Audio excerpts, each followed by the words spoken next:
दक्षिण कोरिया में अगर कोई आदमी पूरे शरीर पर टैटू बनवाए हो तो पहले उससे पूछा जाता है, क्योंकि टैटू का क्षेत्र जितना बड़ा होता है उसकी स्थिति उतनी ही ऊंची मानी जाती है। जापान में भी यही बात लागू होती है। इस पूरे शरीर पर टैटू वाले आदमी का नाम क्यूरियू चिंगलोंग नीला ड्रैगन है, और वह जापान का सबसे कम उम्र का याकुजा माफिया सरगना है। वह अभी सिर्फ 19 साल का है और पहले ही जापान के एक क्षेत्र पर राज कर रहा है। वहाँ की पुलिस भी उससे सीधे टकराने से डरती है।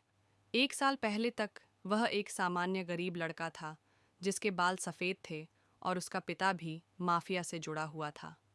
कहानी की शुरुआत में ही उसके पिता की तस्वीर दीवार पर टंगी दिखती है। एक दिन क्यूरियो कुछ दोस्तों के साथ सड़क पर घूम रहा होता है।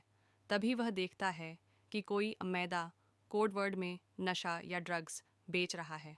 वह झूठ मूठ मैदा खरीदने का नाटक करता है और अचानक हमला करके उसे पीट देता है। असल में वह उसका पैसा लूटना चाहता था ताकि रात को दावत उड़ाई जा सके। तभी उसका एक दोस्त एक बोरी उठाता है, लेकिन क्यूरियो वह बोरी छीन कर समुद्र में फेंक देता है। वह कहता है, पैसा चलेगा लेकिन मैदा नहीं। फिर वे एक जान पहचान वाले रेस्टोरेंट में जाते हैं।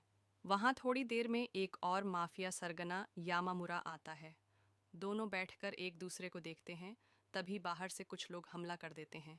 वे लोग यामामुरा को मारने आए थे। क्यूरियो बिल्कुल भी नहीं घबराता।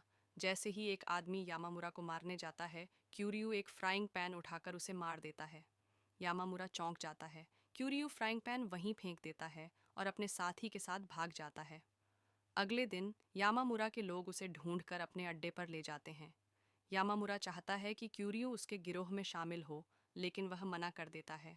फिर यामामुरा उसे एक विजिटिंग कार्ड देता है और सोचने को कहता है। तभी क्यूरियो को एक फ़ोन आता है।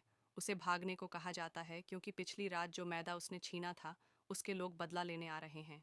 जल्द ही क्यूरियो और उसके दोस्त पकड़े जाते हैं। सामने आता है कि वह गिरोह तानो नामक सरगना का है। तानो उसे धमकाता है कि या तो मैदा के पैसे चुकाओ या विदेश बेच दिया जाएगा। जब वे लोग क्यूरियो को जहाज पर चढ़ाने जा रहे होते हैं, तभी तानो देखता है कि उसके पास यामामुरा का विजिटिंग कार्ड है।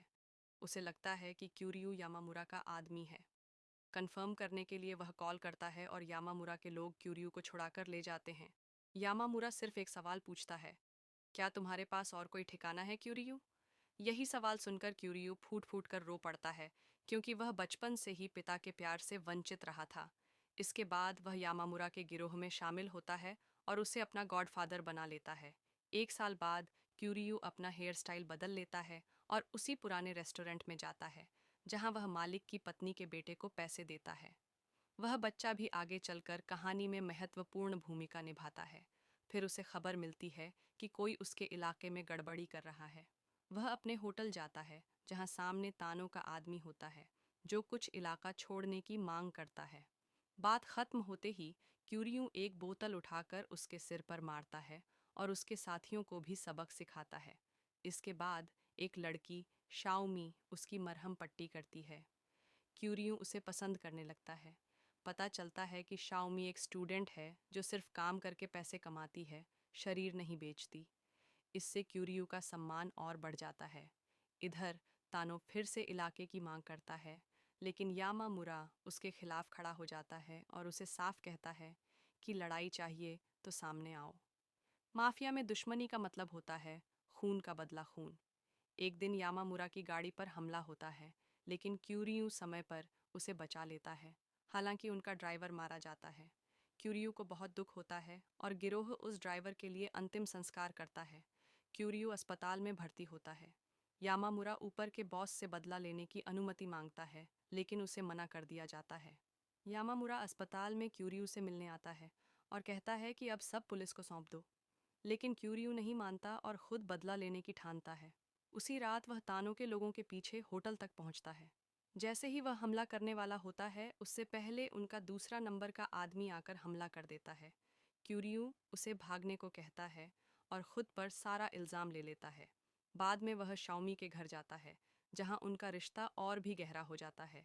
सुबह क्यूरियो गिरोह में लौटता है।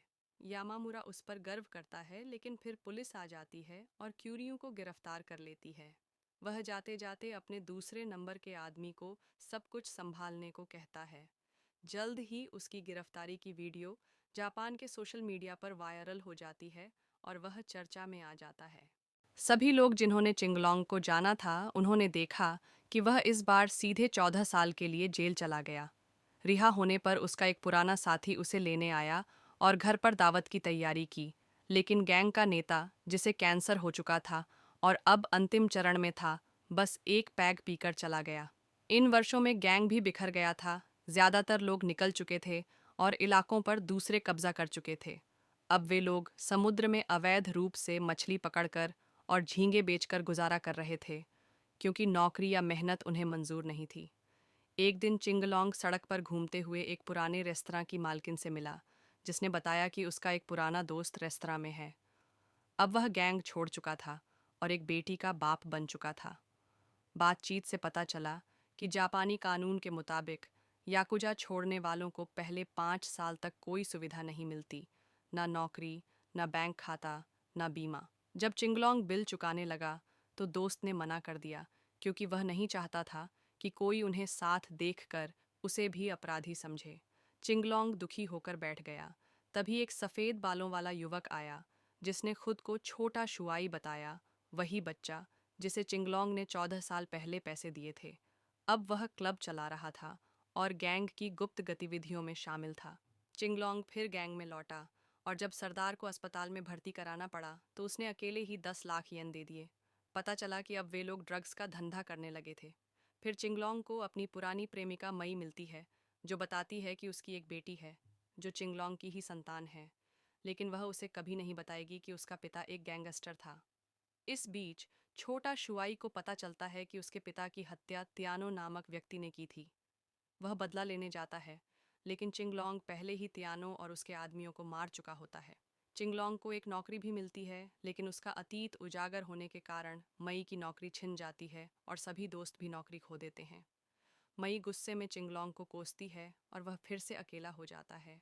अंत में जब वह मई और बेटी से आखिरी बार मिलने जाता है तो उसका ही एक भाई, जो उससे नफरत करता था, उसे चाकू मार देता है। चिंगलोंग समुद्र में गिरकर मर जाता है। हर साल उसकी बरसी पर छोटा शुआई और चिंगलोंग की बेटी आते हैं और शुआई उसे उसके पिता की कहानी सुनाता है। फिल्म यही संदेश देती है, जुर्म की दुनिया में जो भी जाता है उसे एक दिन उसकी कीमत चुकानी ही पड़ती है। इसलिए हमेशा एक अच्छा इंसान बनो, वरना पछताने का समय नहीं मिलेगा।